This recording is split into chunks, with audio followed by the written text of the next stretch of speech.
Hello everybody, welcome back again. और आज की वीडियो में हम ये कवर करने वाले हैं बेसिकली कि DVWA के जो इंस्टॉलेशन होता है वो कैसे करते हैं। देखो, DVWA क्या होता है, बेसिकली डैम वनेबल वेब एप्लीकेशन होता है। ठीक है, तो ये बेसिकली करता है कि एक तरीके से लैब प्रोवाइड करता है आपको, ताकि आप वेब एप्लीकेशन पेनिट्रेशन टेस्टिंग को परफॉर्म कर सको। मतलब कि जितने भी वेब एप्लीकेशन से रिलेटेड वनएबिलिटीज़ हैं, तो इसमें कुछ लिस्ट ऑफ वनएबिलिटीज़ है जिनको आप परफॉर्म कर सकते हो इसके अंदर। तो होता ये है बेसिकली कि कल आपको लास्ट जो वीडियो थी उसमें आपको बताया गया था कि एसक्यूएल इंजेक्शन करा जाता है, बट वो आपने सीख तो लिया वीडियो से, but the thing is you are not able to know कि उसको इंस्टॉल कैसे करना है। मतलब कि DVWA को इंस्टॉल कैसे करना है। उसकी रेपोजिटरीज होती है, आपको उसको गिटहब से डाउनलोड करना पड़ेगा। आप उसको गिटहब से डाउनलोड करो, देन उसको इंस्टॉल करो। उसको इंस्टॉल करने के बाद उसका कॉन्फ़िगरेशन होता है। कॉन्फ़िगरेशन करने के बाद आपका बेसिकली कुछ सर्विसेज होती है जो कि आपको बैकग्राउंड में रन करानी पड़ती है। कौन कौन सी सर्विसेज होती है? एक होती है आपकी अपाचे सर्वर, ठीक है, और दूसरा होता है आपका MySQL डेटाबेस। तो ये दो सर्विसेज आपको ऑन करनी पड़ेगी, तब जाके ही आपका ये जो DVWA है वो वर्क करेगा। तो द थिंग इज़ इन दो सर्विसेज को ऑन करने के लिए हम एक थर्ड पार्टी टूल भी यूज़ कर सकते हैं जिसका नाम है जैम्प। ठीक है, तो जैम्प टूल बेसिकली आपकी हेल्प करता है ताकि आप ये जो सर्विसेज है, जैसे कि अपाचे सर्विसेज हो गई, MySQL सर्विसेज हो गई, PHP सर्विसेज हो गई, तो इन सर्विसेज को बैकग्राउंड में रन करवाता है। ठीक है, तो अगर आप विंडोज़ ऑपरेटिंग सिस्टम यूज़ करते हो तो आप डायरेक्टली इसको इंस्टॉल कर सकते हो। ठीक है, आपने डबल क्लिक करा, इंस्टॉल हो गया, देन उसके बाद आपके सामने GUI इंटरफेस आ जाएगा, आप उसमें सर्विसेज स्टार्ट कर सकते हो। फिर उसके बाद आपने जो फाइल बना रखी है DVWA की जो रिपोजिटरीज है उसको कनेक्ट कर दोगे तो डायरेक्टली वो चल जाएगा। ठीक है, तो विंडोज़ में उतना ज़्यादा कुछ कॉम्प्लेक्स नहीं है, बट अगर आप लिनक्स मशीन यूज़ करते हो तो लिनक्स मशीन में आपको जब यूज़ करते हो तो उसमें थोड़ी सी कॉम्प्लेक्सिटी बढ़ जाती है। मतलब कि आपको थोड़ी सी चीज़ें कन्फिगर करनी पड़ती है, राइट। आपको डेटाबेस क्रिएट करना पड़ता है, तो वो चीज़ें आपको देखनी पड़ेगी कि एक्चुअल में होता कैसे। तो यहाँ पे हम वो स्टार्ट करेंगे।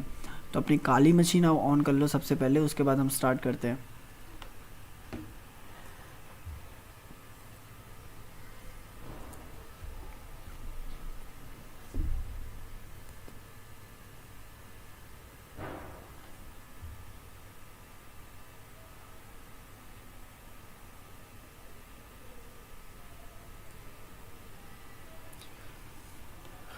लास्ट टाइम भी मेरे को बहुत सारे मैसेजेस आए थे कि सर मेरे से ये इंस्टॉल नहीं हो रहा, तो मैंने आपको बोला था कि वीडियो में कमेंट कर देना जिन जिन को दिक्कतें आ रही हैं।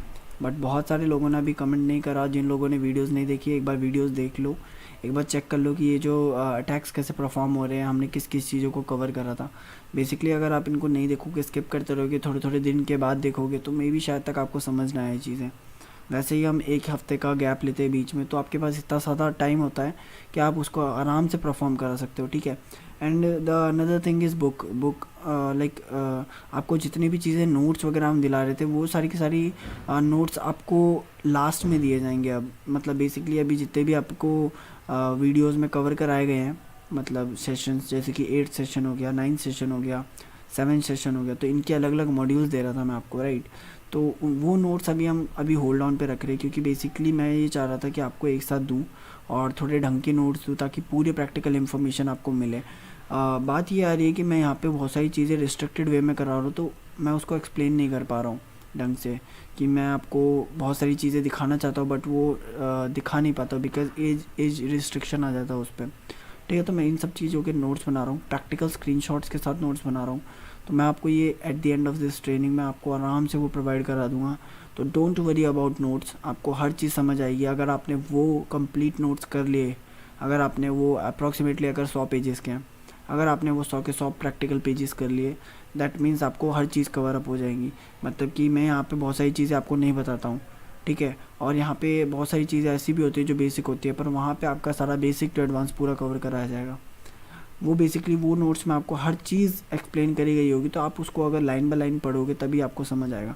मैंने उसमें ऐसी ऐसी चीज़ें भी डाली है जो कि कंसेप्ट आपको डायरेक्टली नहीं मिलता है इंटरनेट पे। ठीक है, जैसे कि मैंने आपको IP एड्रेस वाला बताया था, तो वो कंसेप्ट आपको इंटरनेट पे डायरेक्टली नहीं मिलेगा, आपको सर्च करने पे भी नहीं मिलेगा। ठीक है, वो कंसेप्ट आपको कहाँ पे मिलेंगे? आपको बुक्स में मिलेंगे, या फिर ऐसे ऐसे रेफरेंसेस होते हैं।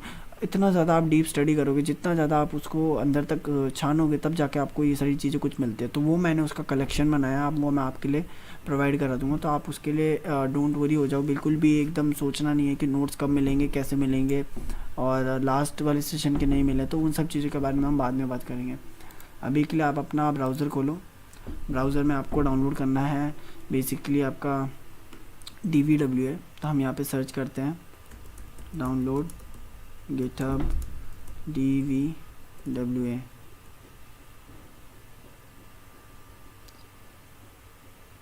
ओके, तो यहाँ पे आपकी जो पहली लिंक आ रही है DG Ninja DVWA, हम इसको डाउनलोड कर लेते हैं। आपको यहाँ पे जाना है, इस पर क्लिक कर देना है। या तो आप डाउनलोड कर सकते हैं या फिर आप यहाँ से आज कमांड लाइन से कर सकते हैं।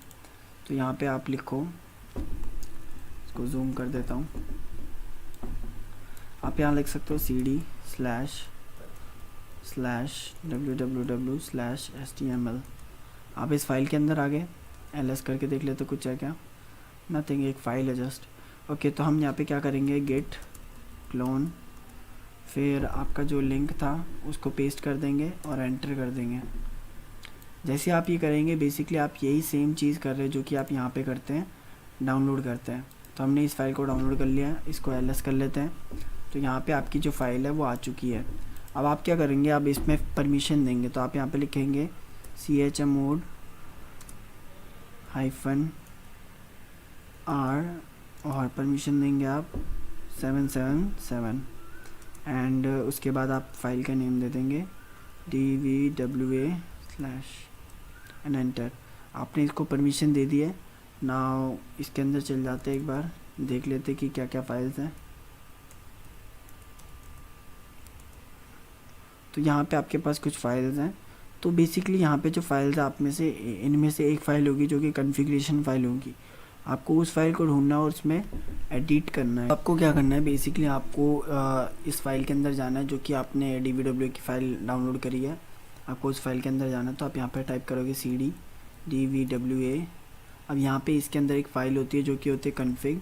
तो आप यहाँ पे config डालोगे, फिर इस फाइल के अंदर आने के बाद आप करोगे ls करने के बाद देखो आपके सामने एक फ़ाइल खुल के आ गई है। तो ये जो फ़ाइल है ये कॉन्फ़िगरेशन फ़ाइल है, ठीक है। तो आपको क्या करना है, इस फ़ाइल की एक कॉपी बनानी है। कॉपी इसलिए बनानी है, रीज़न ये है क्योंकि अगर आप इस फाइल को अगर यूज़ करते हो तो मे बी शायद तक आप इसको गलत कर दो, इसमें कुछ चेंजेस कर दो और मैनिपुलेट कर दो और वो आपकी फ़ाइल ख़राब हो जाए, ठीक है, आप उसको यूज़ ना कर पाओ। तो इसलिए आप एक बैकअप फ़ाइल बनाते हो। तो आप यहाँ पे डालोगे CP, देन इस फाइल का नेम डालोगे, देन इसके आगे आप एक और फाइल का नेम डालोगे और यहाँ पे लास्ट में जो ये dist है इसको हटा दोगे, सिर्फ PHP तक रखोगे। तो आपने एक PHP करके एक फ़ाइल बना ली है। ओके, आपने एक डुप्लीकेट फ़ाइल बना लिया है, यहाँ पे शो हो रही है। अब आप क्या करोगे, आप इस फाइल के अंदर जाओगे, आप इसको एडिट करोगे।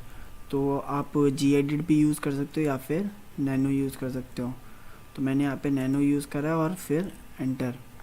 अब जैसे ही मैंने इसको करा तो यहाँ पे सामने आपके इतनी सारी चीज़ें दिख रही है, ठीक है। तो आपको क्या करना है, यहाँ पे एक तो डेटाबेस क्रिएट करना है। तो डेटाबेस हम बाद में देखेंगे, अभी के लिए इतना देखो कि आपको यहाँ पे पासवर्ड चेंज करना है।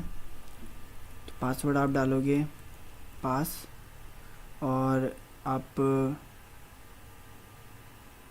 यूज़र डाल दोगे, आप यूज़र, ठीक है। इतना करने के बाद आपको इसको सेव करना है, यस, ओके। तो ये सेव हो चुका है। अब आपको क्या करना है, अब आपको अपाचे सर्विस ऑन करनी है और आपकी MySQL डेटाबेस की सर्विसेज ऑन करनी है। तो उसको कैसे करते हैं अभी देखते हैं। अब बेसिकली आपको दो चीज़ें कॉन्फ़िगर करनी है, एक तो आपका अपाचे और दूसरा है आपका MySQL डेटाबेस, ठीक है। तो आप यहाँ पे क्या लिखोगे, आप सबसे पहले यहाँ से इन सबको क्लियर कर देते हैं, इधर से बाहर निकलते हैं।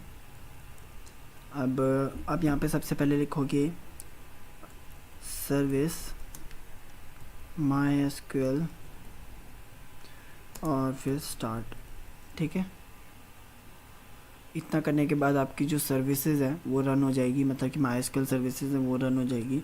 अब यहाँ पे डालोगे MySQL -u और u क्या है, बेसिकली यूज़र के लिए होता है। तो आपने यहाँ पे रूट डाल दिया है और -p और एंटर।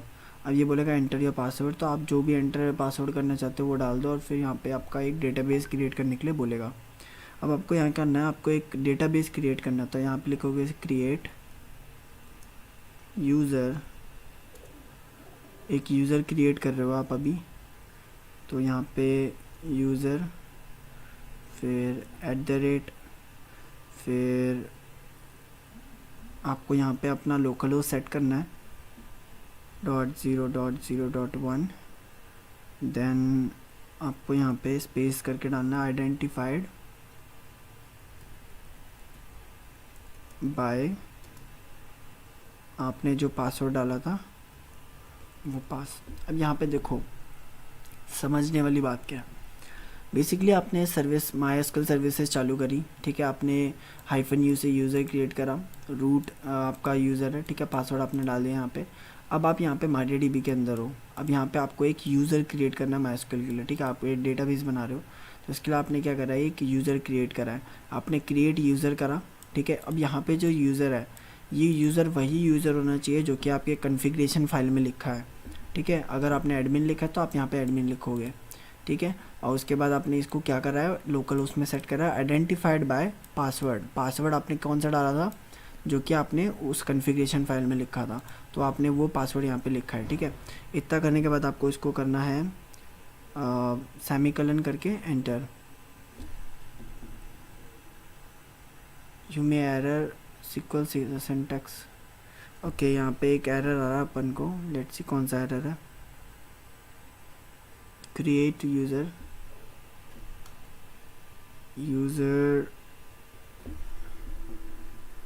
127.0.0.1 identified by pass. तो we have successfully created our user. तो यहाँ पे हमने वही कमांड वापस डाली है। हमारे शायद तक स्पेलिंग मिस्टेक हो रही थी, आई गेस, या स्पेलिंग मिस्टेक हो रही थी हमारे यहाँ पे। तो बेसिकली हमने यहाँ पे एक यूज़र क्रिएट कर लिया है। अब हम क्या करेंगे, हम बेसिकली अब यूज़र क्रिएट करने के बाद इसको प्रिविलेजेस ग्रांट कराएंगे, ठीक है। तो हम यहाँ पे लिखेंगे grant all privileges on DBWA। फिर उसके बाद आप यहाँ पे लिखेंगे डॉट और फिर यहाँ पे स्टार। इतना लिखने के बाद आपको यहाँ पे लिखना है 2। आप किस में प्रिविलेजेस दे रहे हो, तो आप यूज़र में दे रहे हो, यूज़र @127.0.0.1। देन इतना करने के बाद आपको यहाँ पे लिखना है आइडेंटिफाइड बाय आपका जो पासवर्ड था पास, फिर सेमीकोलन।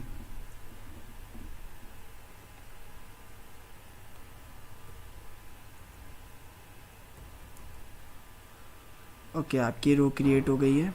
अब आप यहाँ पे क्या करोगे, यहाँ से एग्ज़िट ले लोगे। इतना करने के बाद आप एक बार इसको क्लियर कर दो। क्लियर करने के बाद आपका जो भी आपका यूज़र क्रिएट करना था आपने कर लिया है, ठीक है। अब आपको क्या करना है, अब आपको बेसिकली आपका जो DBW है उसको चालू करना है। इससे पहले आप क्या करोगे, एक बार अपाचे सर्विस ऑन कर दोगे, तो यहाँ लिखोगे सर्विस अपाचे टू स्टार्ट। अब आपकी अपाचे 2 सर्विसेज चालू हो चुकी है, मतलब कि अपाचे सर्विसेज जो होती है वो आपकी चालू हो चुकी हैं। आपका MySQL डेटाबेस बन चुका है। अब आपको क्या करना है, बेसिकली आपको इस फाइल के अंदर जाना है। आपने यहाँ पे इस फाइल के अंदर जाने के बाद आपको क्या करना है, बेसिकली यहाँ पे ls करना है। यहाँ पे जो फाइल लिखी हुई है php.ini, आपको इस फाइल के अंदर इसको एडिट करना है, ठीक है। आपको एडिट क्या करना है, आप इसको नैनो कर सकते हो, नैनो php, और फिर इसके बाद ये फ़ाइल खुल जाएगी। तो बेसिकली ये टर्मिनल पे थोड़ी सी अजीब सी लग रही है, तो हम क्या करते हैं, इसको ऑफलाइन खोल लेते हैं। अब हम इसको क्या करेंगे, यहाँ पे पेस्ट कर देते हैं, पाथ को एंटर कर देते हैं। हमारी फ़ाइल यहाँ पे, इसको ओपन कर लेते हैं माउस पैड में। अब यहाँ पे हम फाइंड करते हैं हमें क्या चाहिए, अलाउ। एक बार वापस चेक कर लेते हैं, हमें चाहिए अलाउ URL इंक्लूड। तो इसको कॉपी कर लेते हैं और यहाँ पे पेस्ट कर देते हैं। तो बेसिकली ये फ़ाइल ये रही।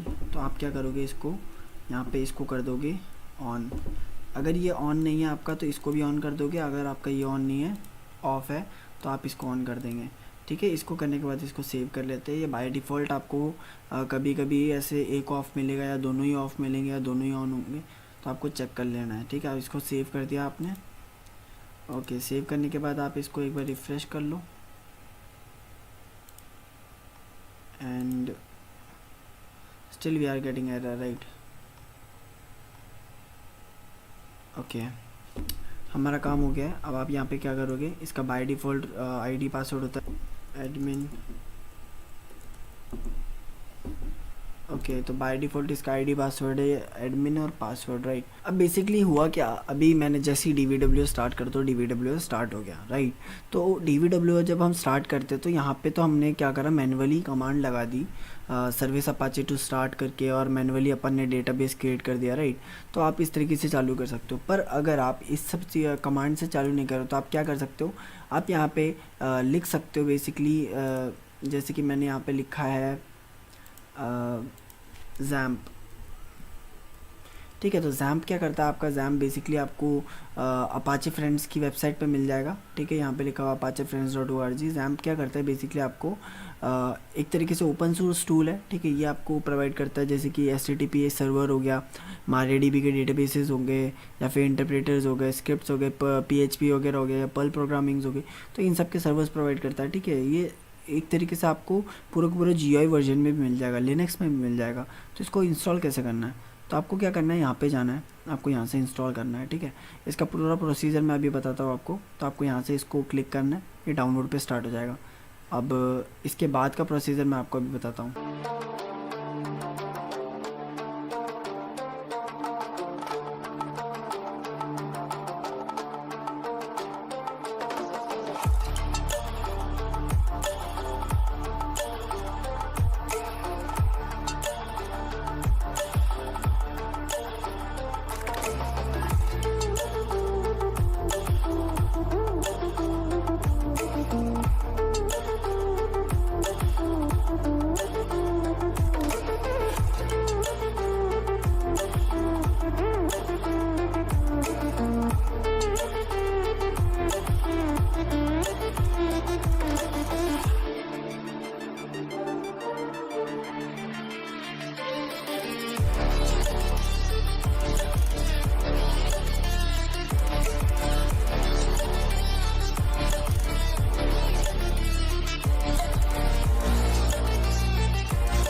सो अभी जो आपने प्रोसेस देखा पूरा का पूरा वो था आपका जैम्प इंस्टॉलेशन का।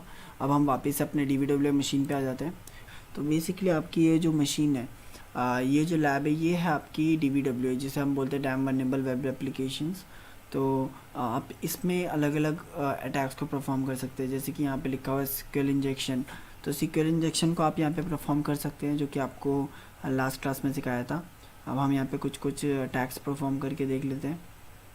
फॉर एग्ज़ाम्पल अगर रिफ्लेक्टेड एक्सेसेस की बात करें तो आपको सबसे पहले करना है क्या है, इस रिफ्लेक्टेड एक्सेसेस में देखो आप इसमें बेसिकली क्रॉस साइट स्क्रिप्टिंग होती है। ये क्रॉस साइट स्क्रिप्टिंग मतलब कि आप कुछ भी इसमें इनपुट डालोगे, अगर वो जावा स्क्रिप्ट में रन करे तो वो जावा स्क्रिप्ट इसके अंदर एग्जीक्यूट हो जाती है, ठीक है। अगर आपने यहाँ पे डाला कोई स्क्रिप्ट अलर्ट 1 और स्क्रिप्ट टेक क्लोज, मतलब कि ये बोल रहा है कि आपने स्क्रिप्ट बनाई जावा स्क्रिप्ट, और ये स्क्रिप्ट क्या बोल रही है कि जब भी ये रन होगी तो ये अलर्ट करेगा, मतलब कि एक पॉपअप देगा जिसके अंदर लिखा होगा 1, ठीक है। अगर इसके अंदर कोई सैम लिखा हुआ है तो सैम आपके सामने दिखेगा, ठीक है। तो ये स्क्रिप्ट इसकी तरह एग्जीक्यूट हो रही है, ठीक है, मतलब ये इसके साथ कम्युनिकेट कर पा रहा है। जैसे जैसे आप ये रन करते हो तो वैसे वैसे वो उसके पीछे एग्जीक्यूट हो जाता है, ठीक है। तो जैसे कि आपके पैरामीटर्स होते हैं, पैरामीटर्स मतलब कि टेक्स्ट बॉक्स हो गए, फॉर्म हो गए, लॉगिन फॉर्म हो गए, या फिर रजिस्ट्रेशन फॉर्म हो गए, या फिर कॉन्टैक्ट अस के फॉर्म हो गए। तो वहाँ टेक्स्ट फील्ड्स होती है, मतलब जिसमें आप टाइप कर सकते हो। पैरामीटर्स होते हैं जिसमें इक्वल्स टू करके कुछ वैल्यू लिख सकते हो। जैसे कि अगर यहाँ देखा जाए तो यहाँ पे ये जो है ना, ये इक्वल्स टू करके, तो ये पैरामीटर है। आप यहाँ पे कुछ और भी लिख सकते हो, 1 लिख सकते हो, ID इक्वल्स टू कुछ और करके लिखा रहता है। तो that all are parameters, right. तो आप वहाँ पे जहाँ पे भी पैरामीटर्स होते हैं या फिर टेक्स्ट बॉक्स होते हैं, आप वहाँ पे इन स्क्रिप्ट्स को लिख सकते हो। इनकी अगर स्क्रिप्ट की बात करें तो यहाँ पे बहुत सारी स्क्रिप्ट्स होती है। फॉर एग्जांपल अगर देखें एक्सेस चीट शीट, तो बेसिकली पूरी की पूरी एक्सेस की चीट शीट होती है, आपको इसके अंदर मिल जाएगी। इसमें पूरी के पूरे अलग अलग स्क्रिप्ट्स दे रखे होते हैं अलग अलग यूसेज के साथ, कि कौन कौन सी स्क्रिप्ट किस किस यूसेज के लिए यूज़ होती है। फॉर एग्जांपल यहाँ पे fires when the element is activated, ठीक है। तो जब भी एलिमेंट आपका एक्टिवेट होता है तो आप ये वाली स्क्रिप्ट लगा सकते हो, या फिर यहाँ पे बहुत सारी स्क्रिप्ट्स दे रखी है, ठीक है। तो आप इन स्क्रिप्ट्स को यूज़ कर सकते हो बेसिकली आपके एज अ पेलोड की तरह, या फिर आप बाईपास करने के लिए, ठीक है। तो आप यहाँ पे क्या करोगे, यहाँ पे रिफ्लेक्टेड एक्सेसेस पे क्लिक करोगे। यहाँ पे जाने के बाद DVW सिक्योरिटी में जाओगे और यहाँ पे इसको कर दोगे लो। सबसे पहले लो लेवल पे ट्राई करते हैं, इसको कर दिया सबमिट। अब आप जाओगे एक्सेसेस पे, रिफ्लेक्टेड पे। अब यहाँ पे आप देख लो, यहाँ पे लिखा हुआ है यूज़र नेम एडमिन और आपकी सिक्योरिटी लेवल है लो, ठीक है। तो अब आप यहाँ पे क्या करोगे, सबसे पहले यहाँ पे लिखोगे हेलो, ठीक है। आपने यहाँ पे लिखा हेलो, तो यहाँ पे लिखा हुआ है what's your name, hello hello, ठीक है। मैंने मेरा नाम डाल दिया हेलो, मतलब कि ये एक तरीके से वेबसाइट में पूरी की पूरी रिफ्लेक्ट हो रहा है। For example this is the website, और वेबसाइट में मैंने जैसे यहाँ पे लिखा संदीप, तो संदीप रिफ्लेक्ट हो रहा है, ठीक है। तो यहाँ पे लिखा हुआ आ रहा है संदीप रिफ्लेक्ट होता हुआ आ रहा है। इसके सोर्स कोड में देखें तो ये क्या बोल रहा है, देखो basically if there is a input, मतलब कि अगर ये लोगों ने एक लूप बना रखा है, मतलब कि ये जब भी यहाँ पे कोई नेम डालेगा तो ये क्या करेगा, प्रिंट कर देगा हेलो के साथ जो अपन ने नेम डाला उसको, ठीक है। तो ये एक तरीके से इस तरीके से काम कर रहा है। तो अब आप यहाँ पे क्या कर सकते हो, आप यहाँ पे ना मैंने जो आपको बताया था कि आप यहाँ पे स्क्रिप्ट रन कर सकते हो। तो आप क्या डालोगे यहाँ पे, script alert 1 script tag close. अब जैसे आप ये डालोगे तो यहाँ पे एक पॉपअप आना चाहिए जिसमें 1 लिखा होगा, ठीक है। तो आपने ये लिखा, अब यहाँ पे क्या आ रहा है, एक 1 आ रहा है। That means this particular web page is vulnerable for axes, ठीक है, मतलब कि एक्सेसेस के लिए वर्नेबल है। जितनी बार भी आप ये यहाँ पे स्क्रिप्ट अलर्ट 1 डालते हो और ऐसे ये पॉपअप देता है, दैट मीन्स ये पर्टिकुलर मशीन जो है ये इससे वर्नेबल है, ठीक है। अगर आप यहाँ पे डालते हो सैम, तो ये सैम लिखा हुआ आना चाहिए, तो यहाँ पे लिखा हुआ है सैम, ठीक है। तो ये एक तरीके से वर्नेबल है, ठीक है। ये एग्जीक्यूट हो गया आपका लो लेवल सिक्योरिटी में एक्सेसेस, तो ये आपका एक्सेसेस अटैक था। अब हमने इसको लो लेवल पे कंप्लीट कर लिया। अब हम क्या करेंगे, बेसिकली इसको मीडियम लेवल पे ट्राई करते हैं। तो मीडियम लेवल पे आपको पहले क्या करना है, सिक्योरिटी लेवल को बढ़ाना पड़ेगा। मीडियम पे कर लेते हैं, इसको सबमिट कर देते हैं। यहाँ पे लिखा हुआ है मीडियम लेवल, ठीक है। अब आप जाओगे वापस से एक्सेसेस पे। अब यहाँ पे आ जाने के बाद आप क्या करोगे, आप बेसिकली ये जो रिफ्लेक्टेड एक्सेसेस है इसमें वापस से अपना नेम टाइप करके देखो, ठीक है। आपने यहाँ पे लिखा संदीप, एंटर, हेलो संदीप, ठीक है। आप क्या करोगे, वापस अपना पेलोड मतलब आपने जो स्क्रिप्ट डाली थी वो ट्राई करके देखो वो रन हो रही है क्या। No it's not running right. तो यहाँ पे क्या आ रहा है, अलर्ट वन आ रहा है, मतलब कि जो भी आप यहाँ पे लिख रहे हो वो रन नहीं हो रही है, ठीक है। पर यहाँ पे आपने एक चीज़ नोटिस करी क्या, एक बार इसके सोर्स कोड में जाते हैं और इसके सोर्स कोड को थोड़ा सा विजुलाइज करते हैं कि ये बोल क्या रहा है। ओके, तो इसको थोड़ा इस तरीके से समझो।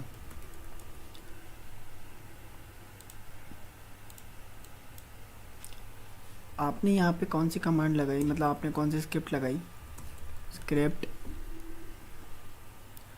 अलर्ट वन और स्क्रिप्ट टैग क्लोज, ठीक है। आपने ये कमांड लगाई इधर पे, ठीक है। तो आपका आउटपुट क्या आया, ये आया, ठीक है। अगर आप इसको ध्यान से देखो तो यहाँ पे ना स्क्रिप्ट गायब है, मतलब आपने पूरी कमांड लगा दी यहाँ पे बट आपके स्क्रिप्ट गायब हो गया। मतलब कि ये क्या कर रहा है, एक तरीके से इसको रिप्लेस कर दे रहा है, सिर्फ इस पार्ट को रिप्लेस कर रहा है और बाकी इतना पार्ट सामने प्रिंट कर दे रहा है, ठीक है। तो आप क्या करोगे, व्यू सोर्स में जाओगे, वापस से व्यू सोर्स में चलते हैं। Okay, view source is not working I guess, okay ये बैकग्राउंड में था। तो यहाँ पे अगर आप इसको पढ़ो तो यहाँ पे क्या लिखा हुआ है देखो, यहाँ पे बोला स्ट्रिंग रिप्लेस स्क्रिप्ट, ठीक है। तो ये क्या कर रहा है, इसको रिप्लेस कर दे रहा है, यहाँ पे जो ये स्क्रिप्ट है इसको रिप्लेस कर दे रहा है। तो हम इसको किस तरीके से बाईपास कर सकते हैं, तो हम क्या कर सकते हैं, या तो दूसरा पेलोड ट्राई करो जिसमें स्क्रिप्ट है ही नहीं, ठीक है। मतलब कि मैंने जो आपको अभी बताया था कि यहाँ पे जितने सारे जब हम उसकी बात करते हैं जैसे कि एक्सेस चीट शीट की बात करते हैं, तो यहाँ पे बहुत सारे आपको पेलोड्स मिलते हैं, ठीक है। मतलब कि बहुत सारे आपको जावा स्क्रिप्ट मिलती है जो कि आप इसमें एग्जीक्यूट करवा सकते हो। तो ऐसी स्क्रिप्ट ढूंढो जिसके अंदर स्क्रिप्ट वर्ड ही नहीं आ रहा है, जैसे कि ये वाली है वो हो गई, आप इसको ट्राई कर सकते हो, ठीक है। या फिर आप क्या कर सकते हो, इसका एक सिंपल मेथड, एक और टेक्निक अपना सकते हो, जैसे कि उसमें क्या बोला है कि जो स्क्रिप्ट है वो छोटे वर्ड्स में लिखा हुआ, मतलब कि स्मॉल वर्ड्स में लिखा हुआ। अगर इसको ध्यान से देखें तो ये देखो ये क्या है, ये लोअर केस में है, ठीक है। इसको अपर केस कर देते हैं, जैसे कि अपन ने यहाँ पे स्क्रिप्ट लगा दी, हम यहाँ पे क्या लगा सकते हैं देखो, SCRIPT अलर्ट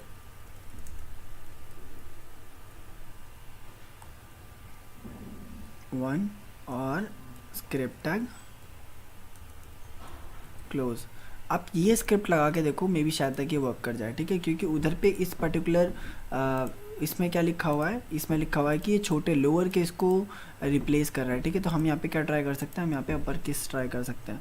तो मैं यहाँ पे लिखता हूँ script alert script tag close. अब मैं इसको कर देता हूँ सबमिट। ओके यहाँ पे वापस से एक पॉपअप आया, दैट मीन्स हमने मीडियम लेवल की सिक्योरिटी को भी बाईपास कर दिया है, ठीक है। तो अगर आपको यहाँ पे कुछ चीज़ें समझ नहीं आती, जैसे कि यहाँ पे क्या कर रखा था, यहाँ पे स्क्रिप्ट जो टैग था उस पर्टिकुलर टैग को इन लोगों ने रिप्लेस कर दिया था, बार बार जितनी बार भी हम यूज़ करेंगे उसको स्मॉल केस में तो वो उसको रिप्लेस कर रहा था। तो हमने यहाँ पे बाईपासिंग टेक्निक क्या यूज़ करी, या तो आप पेलोड चेंज कर दो या फिर आप क्या कर सकते हो, लोअर केस से अपर केस में कर सकते हो, ठीक है। तो ये दूसरी टेक्निक थी। अब हम क्या करेंगे, अब हम इसको हाई लेवल पर ट्राई करके देखेंगे। अब नेक्स्ट ट्राई करते हैं हम हाई लेवल पे, ठीक है। तो बेसिकली आपको क्या करना है, हाई लेवल की सिक्योरिटी करनी है, मैंने यहाँ पे सेट कर दिया हाई। आपको क्या करना है, यहाँ पे सिक्योरिटी में जाना है, यहाँ पे मीडियम थी हमारी, हमने इसको हाई कर दी, इसको सबमिट कर देंगे। यहाँ पे लिखा हुआ है security level is currently high, ठीक है। अब आपको क्या करना है, रिफ्लेक्टेड में जाना है। अब यहाँ पे अपने वो जो पहले ट्राई करा था वो आप वापस ट्राई करके देख सकते हो। क्या करा था आपने, इसको कैपिटल लेटर्स में लिखा था राइट, तो आप इसको स्क्रिप्ट SCRIPT ओके ये रहा, इसको एंटर करके सबमिट कर सकते हो।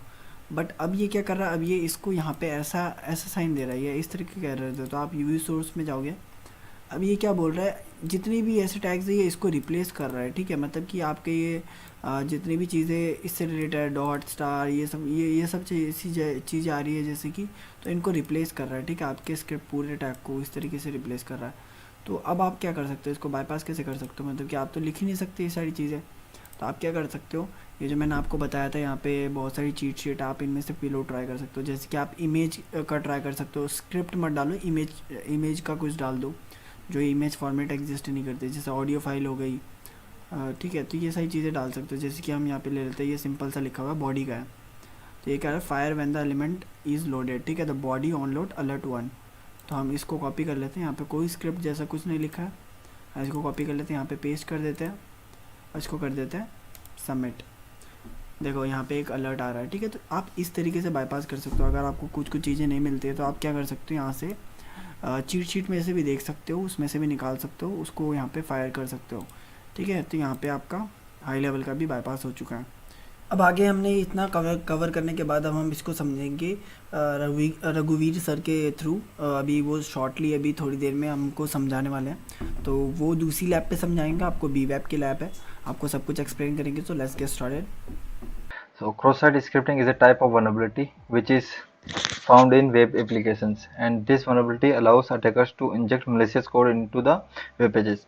So malicious code और कुछ नहीं, एक जावास्क्रिप्ट कोड होता है जो जावास्क्रिप्ट कोड के थ्रू या जो malicious कोड होता है उसके through attacker access attack perform करवाता है वेब एप्लीकेशन के अंदर।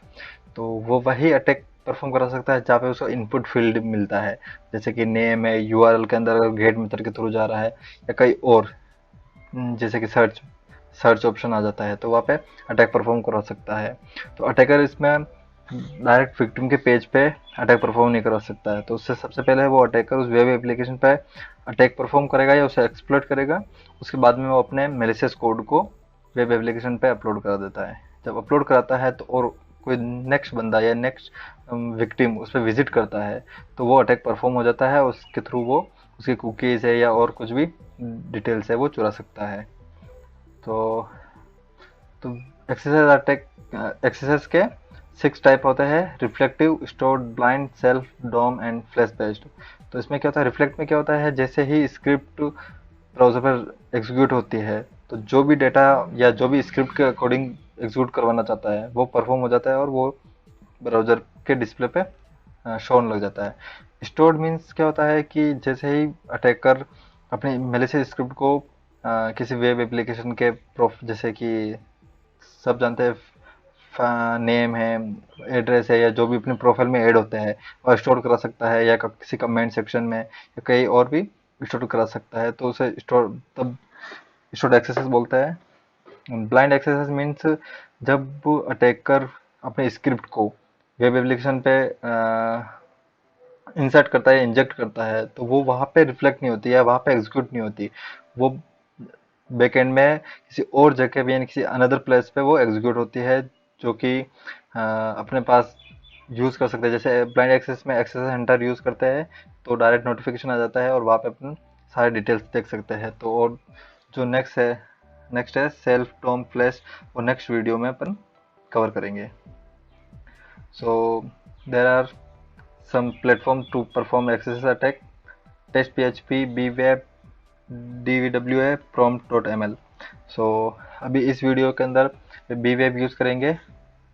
सो लेट चेक। तो सबसे पहले bweb इंस्टॉल करने का बता देते हैं। तो ये इस वेबसाइट पे विजिट कर लेना, तो मैं डिस्क्रिप्शन में दे दूंगा। तो इस वेबसाइट पे विजिट करके इसको इंस्टॉल कर लें और जेम सर्वर के थ्रू इसे रन करने का ट्राई करें। तो मैंने पहले ऑलरेडी लैब सेटअप कर रखी है, तो जेम सर्वर ऑन कर लेते हैं।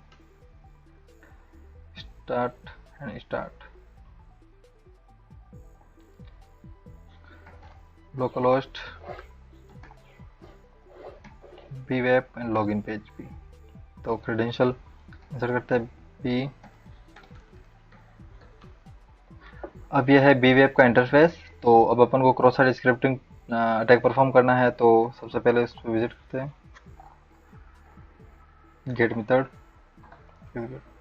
तो यहाँ पे है इनपुट फील्ड, जैसे first name and last name, ये है इनपुट फील्ड। तो यहाँ पे अपन कुछ भी लिख देते हैं, जैसे फिर वे टू। अब यहाँ पे मेरा पहला नेम और जो लास्ट नेम है वो डिस्प्ले हो रहा है, इट मीन्स अपन यहाँ पे एक्सरसाइज परफॉर्म कराने का ट्राई कर सकते हैं।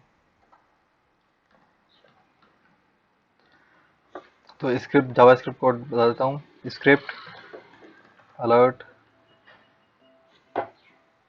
अगर ये परफॉर्म करवाना चाहते हैं तो control we script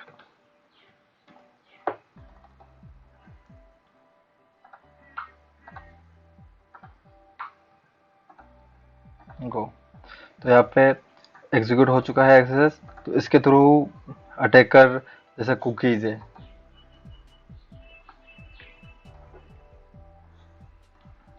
document man dot cookie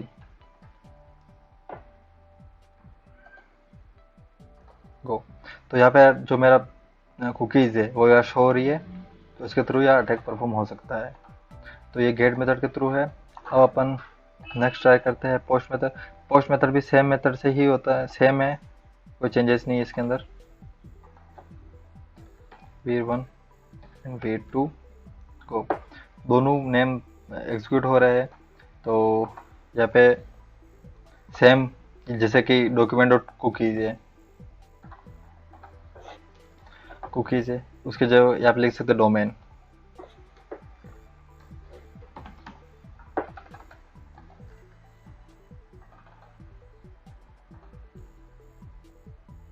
को तो लोकल आ गया, जो डोमेन का नाम होता है वो यहाँ शो हो जाएगा। सो एक्सेस रिफ्लेक्ट गेट मेथड में फर्स्ट स्क्रिप्ट तो अपने ये यूज़ की है। अब और भी स्क्रिप्ट यूज़ कर सकते हैं, जैसे svg ऑनलोड अलर्ट 1।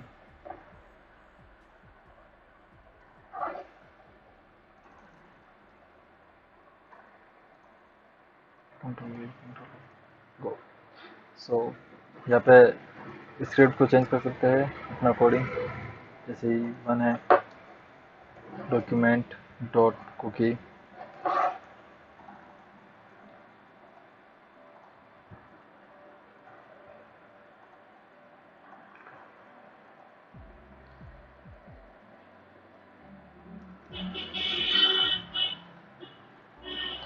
जहाँ पे लो लेवल है अब मीडियम लेवल करते हैं। सेट मीडियम लेवल हो चुका है, कॉपी करते हैं, पेस्ट कर देते हैं। दोनों में सेम आ रहा है, कोई इफेक्ट नहीं हुआ। जैसे गेट मेथड है वैसे ही पोस्ट मेथड चेक करते हैं। Set medium set hello 1 hello 2 hello 3 दोनों रिफ्लेक्ट हो रहे हैं। यहाँ पे अपनी स्क्रिप्ट अपन ने पेस्ट कर दी है उनको, no issue. So it means attacker victim से अनवांटेड एक्शन परफॉर्म करवाता है, जिसके थ्रू वो ईमेल आईडी चेंज कर सकता है, पासवर्ड चेंज कर सकता है या अकाउंट डिलीट कर सकता है। और मे भी अगर कोई शॉपिंग वेबसाइट हुई तो उसके अंदर वो उसके शॉपिंग कार्ट के अंदर आइटम ऐड भी कर सकता है और रिमूव भी कर सकता है। सो इसके इम्पेक्ट यही है कि अकाउंट अगर सीएसआर अटैक परफॉर्म होता है टारगेट वेबसाइट पे तो अकाउंट डिलीट कर सकता है, ईमेल आईडी चेंज कर सकता है। बैंकिंग साइट हुई या कोई ऐसी साइट हुई जिसके थ्रू फंड ट्रांसफर हो रहा है तो वो ट्राई कर सकता है। और अगर शॉपिंग वेबसाइट हुई तो आइटम ऐड भी कर सकते हैं। तो देखते हैं इसका प्रोसेस कैसे अटैकर कैसे परफॉर्म करता है इसको। तो इसका प्रोसेस ये है कि अटैकर क्या एक लिंक जनरेट करता है, जो कि स्क्रिप्ट हो सकती है या कोई और डायरेक्ट लिंक ही सेंड कर सकता है। तो वो सोशल मीडिया प्लेटफॉर्म यूज करता है या कोई ईमेल आईडी से भेज सकता है, चैट बॉक्स में भेज सकता है, कैसे भी करके वो विक्टिम तक पहुंचा देता है। जैसे ही विक्टिम उसका ब्राउजर में ओपन करता है तो उसका ब्राउजर एक मलिशियस साइट है उसका कंटेंट लोड करता है। उस मलिशियस साइट के अंदर एक मलिशियस पेलोड होता है। वो पेलोड क्या करता है कि विक्टिम को ब्राउजर को रिक्वेस्ट सेंड करने के लिए बोलता है कि विक्टिम के ब्राउजर के थ्रू टारगेट साइट पे एक रिक्वेस्ट सेंड हो, लाइक पासवर्ड चेंज करने की, ईमेल आईडी चेंज करने की या डिलीट अकाउंट डिलीट करने की। तो उसके थ्रू भेजता है। तो उसमें क्या करता है कि टारगेट साइट जब चेक करती है कि इसकी कुकीज क्या है तो वो विक्टिम ब्राउजर पहले से अपेंड हो रखी है उसकी कुकीज। तो कुकीज के थ्रू वो टारगेट साइट देखती है कि हाँ ये जो विक्टिम है वो ऑथेंटिकेटेड है, उसके थ्रू जो भी रिक्वेस्ट आ रही वो ऑथेंटिकेटेड है। तो वो अगर अगर अकाउंट डिलीट करने का ऑप्शन हुआ तो अकाउंट डिलीट हो जाएगा, या पासवर्ड चेंज करने का होगा तो पासवर्ड चेंज हो जाएगा। तो अभी प्रैक्टिकल देखते हैं। सबसे पहले पासवर्ड रीसेट कर देखते हैं, जो कि बीवेप के थ्रू देखेंगे। के अंदर अपन पासवर्ड रीसेट करना चाहते हैं, तो इसका यूजर नेम है बी एंड पासवर्ड है बग। तो इंसर्ट करते हैं बग। तो CISRF के लिए CISRF सेलेक्ट करते हैं, चेंज पासवर्ड। तो इसका पासवर्ड चेंज करना है, तो अपना पहला पासवर्ड है बग, तो अपन को चेंज करना है। जैसे कि मैं यहाँ पे दिखा देता हूँ, मैं ये पासवर्ड मैं चेंज करना चाहता हूँ, जो अटैकर चाहता है कि पासवर्ड ये चेंज हो। तो इसमें पेस्ट कर दिया, इसमें पेस्ट कर दिया, एंड बग सूट ओपन कर देते हैं।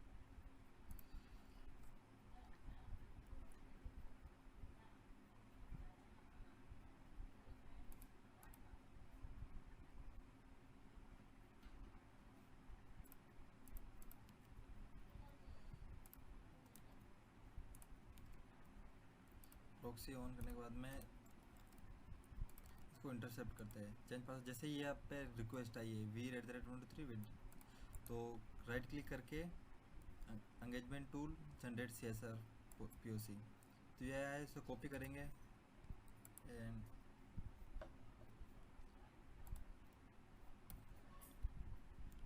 Ctrl+V। अब इसको HTML फाइल में सेव करेंगे डेस्कटॉप के ऊपर,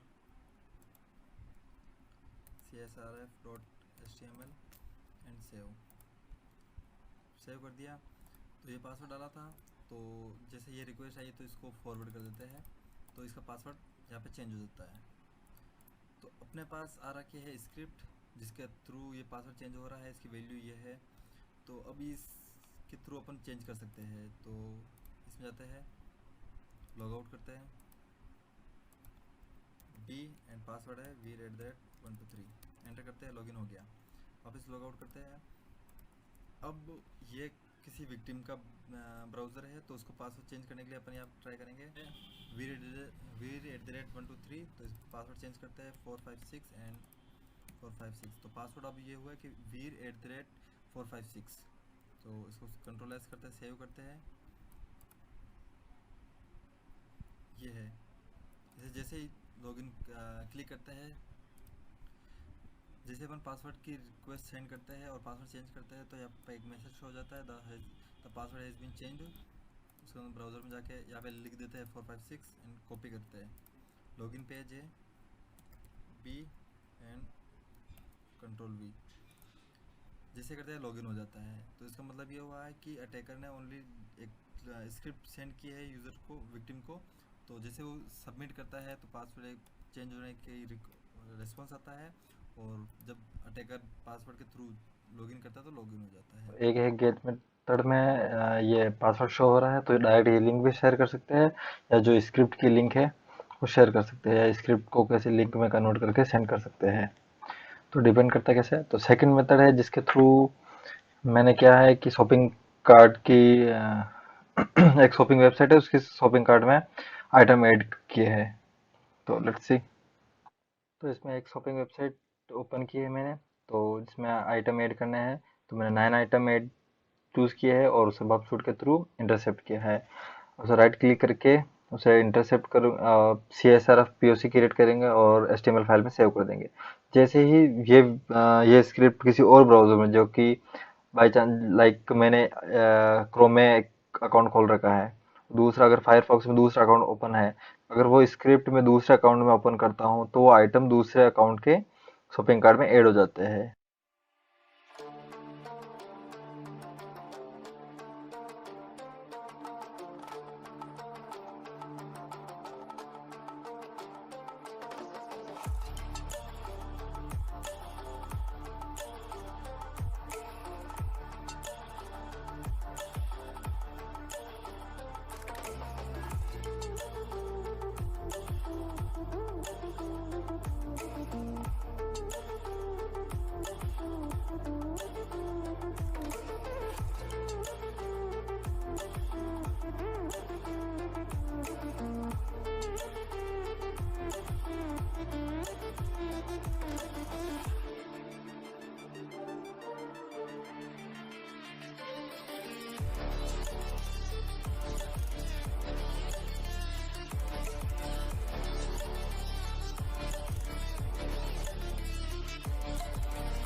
so that's all for today guys. अब हम जितनी भी चीज़ें हैं वो नेक्स्ट सेशन में ट्राई करेंगे। And thank you so much. अगर आपको कोई भी प्रॉब्लम आती है किसी भी अटैक वगैरह में जो आज एक्सप्लेन करे गए हैं, तो आप मेरे को इंस्टाग्राम पे डीएम कर देना, मैं आपको वहाँ पे सॉल्यूशंस दे दूँगा उसके, या फिर मैं जितनी हेल्प कर सकता हूँ आपको वहाँ पे हेल्प कर दूँगा, राइट। और एक और चीज़ है, ये जो अभी रघुवीर सर ने जो कराया था, इनका चैनल दे रखा है मैंने डिस्क्रिप्शन में, आप उनका चैनल में भी वीडियो देख सकते हो। एंड नेक्स्ट थिंग इज़, आपको जो नोट्स मैं देने वाला था वो मैंने आपको ऑलरेडी बता रखा है कि जो आपके नोट्स होंगे वो बेसिकली आपको प्रोवाइड कर दिए जाएंगे बाद में। तो अभी के लिए थोड़ा सा होल्ड ऑन रखना। एंड हाँ, और 3-4 चीज़ें एक और थी कि बेसिकली जो जिन बच्चों ने वीडियोस छोड़ दी थी, जिनके एग्ज़ाम्स वगैरह थे, उनके लिए एक इम्पॉर्टेंट इन्फॉर्मेशन है कि आप मेरे को कंफर्मेशन देके, अपना नेम देख के आप एक बार वीडियो को वापस देख लो। एंड आप एक बार क्या बोलते हैं, मैं आपको एक मेल आईडी दूंगा, आप उस मेल आईडी पे बेसिकली आपका जो कंसर्न है वो आप डाल देना कि हमारी ये प्रॉब्लम थी, हमारे एग्ज़ाम थे, या जो भी प्रॉब्लम्स थी उसके रिलेटेड आप इश्यूज़ डाल दो। और लास्ट 3 वीडियोस तक मैं आपको लिमिट दे सकता हूँ कि आप लास्ट 3 वीडियोस जो है अगर आपने नहीं देखी है तो मैं आपके लिए उसके लिए रिलैक्सेशन दे सकता हूँ कि आप लास्ट वीडियोस में भी अटेंडेंस लगा सकते हो। अदरवाइज़ आपकी अटेंडेंस जितनी भी होगी वो काउंट होगी, बैक 3 डेज़ से पहले की सब काउंट होगी। उसके बाद आपकी जो 3 डेज़ की प्रॉब्लम है अगर, तो मैं आपकी वो सॉर्ट आउट कर सकता हूँ। अदरवाइज़ अगर आपने उससे पहले की भी वीडियोस नहीं देखी है तो I can't help you guys, ठीक है। बट आप अगर आपकी 3 वीडियोस अगर मिस हो रही हैं अगर, तो अप्रॉक्सीमेटली आपकी 2 हफ्ते की वीडियोस, मतलब 2 हफ्ते तक का अगर आपका ड्यूरेशन अगर मिस हो रहा है तो आप उसको कवर अप कर सकते हो। तो उसमें मैं आपकी हेल्प कर सकता हूँ, ठीक है। तो आपको मेल करना पड़ेगा, तो आप पहले मेरे को डीएम कर देना इंस्टाग्राम पे, उसके बाद आप मेल कर देना, ठीक है। तो that's all for today guys, thank you so much, bye.